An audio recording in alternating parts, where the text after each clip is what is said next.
Bonjour à tous, aujourd'hui on se voit pour la forge, les traitements thermiques d'un outil de forge, un poinçon.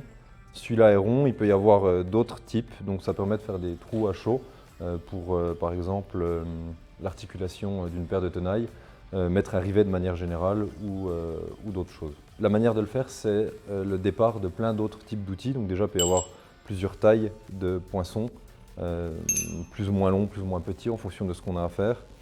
Ensuite, ça peut nous permettre de faire des outils de texture, des outils boules ici, comme on voit.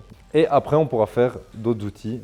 On verra ça peut-être plus tard dans d'autres vidéos. Pour la partie métallurgie de ces aciers, donc, il va y avoir le choix de la nuance en premier lieu. Il peut y avoir plusieurs possibilités. Choisir une nuance d'acier ressort type 46 SI7, un XC48 ou C45. C'est ce qu'on va utiliser aujourd'hui.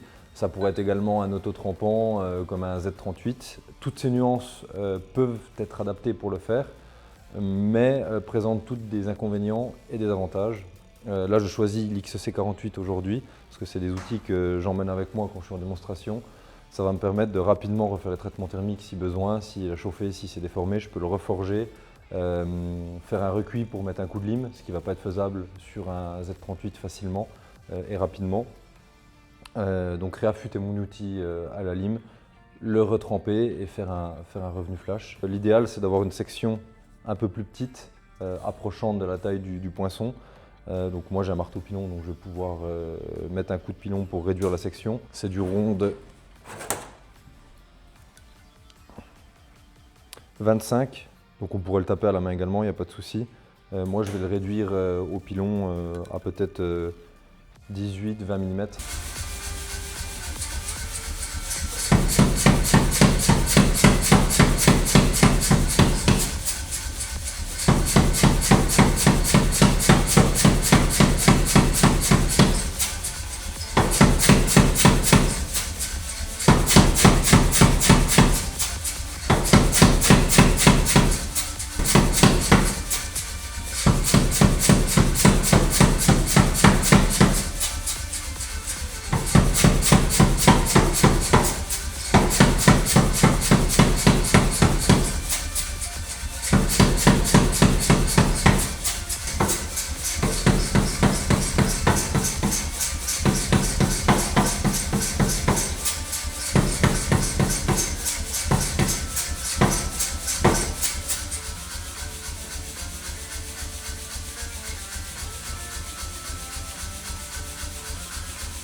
Ah, rond de 20, on est nickel.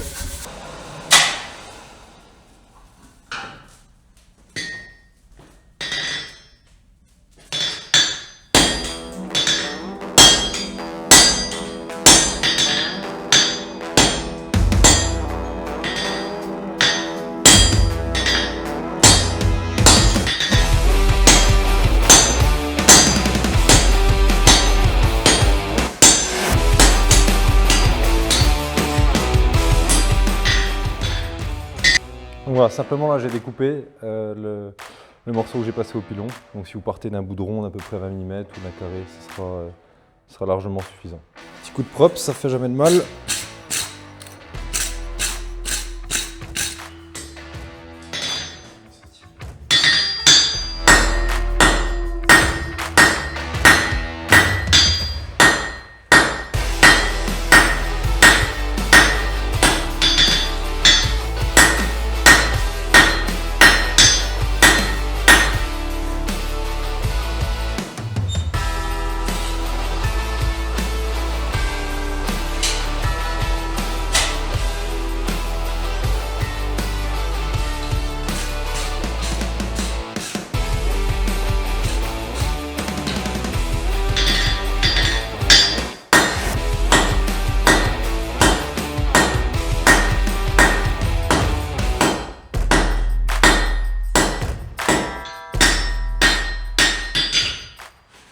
Cambout, je suis sur du carré de 7 mm.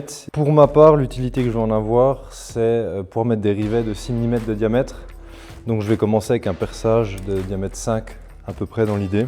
On va devoir étirer encore un petit peu. J'aimerais qu'il soit plutôt effilé, donc on va garder cette géométrie. Là, je suis à peu près bon dans mes cotes. Donc je vais casser les arêtes pour faire un octogone et ensuite passer ça en rond. C'est parti.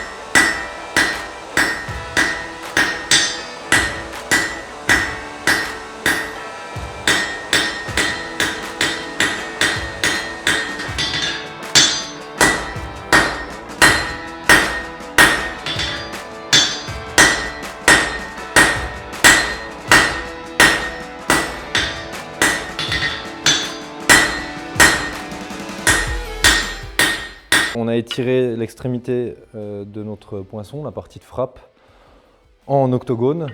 On va aller simplement râper la bavure.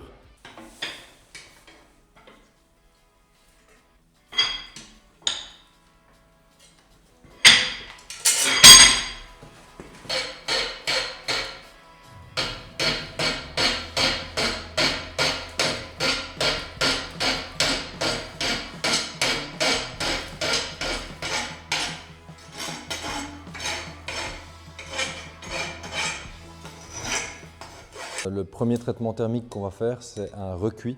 Donc on va faire un recuit sur la zone, on peut faire un recuit complet, mais on va faire un recuit principalement sur la zone de frappe et sur la zone qui va être traitée thermiquement, qui va être trempée après, qui va être la partie coupe et la partie mandrin du poinçon. Il est important de faire un recuit sur la zone de frappe également pour être sûr qu'on n'ait pas trempé cette zone. Elle doit rester absolument ductile.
Une petite normalisation ici, petite normalisation là, trempe à l'eau et revenu flash.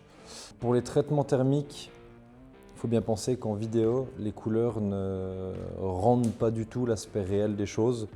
Donc voilà, c'est à prendre avec des pincettes et faire attention et se renseigner sur les aciers qu'on utilise. Parce que les traitements thermiques, c'est ce qui fait quand même qu'on a des bons ou des mauvais outils et potentiellement des outils dangereux.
Petit essai, on voit que c'est fonctionnel. Alors dans ces dimensions-là, là, 5 mm, on a les 6 mm un tout petit peu plus haut, les 6 mm que je vise. Ça chauffe très vite, donc faut pas hésiter à le refroidir. Donc voilà, ça permet de faire un petit trou cylindrique. Donc ça c'est voilà, la base de pas mal d'outils de forge. Alors là on a un petit diamètre, on peut avoir un diamètre beaucoup plus gros, ça pose aucun souci.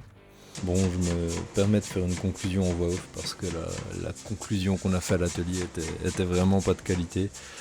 C'est d'ailleurs la première vidéo longue qu'on va proposer sur les plateformes. Faut dire que c'est pas facile d'être face à la caméra, donc je vous remercierai d'être indulgent. On a un peu tendu encore et puis faut qu'on prenne nos marques. On va essayer de vous proposer d'autres sujets de vidéos à l'avenir, j'espère que ça vous plaira.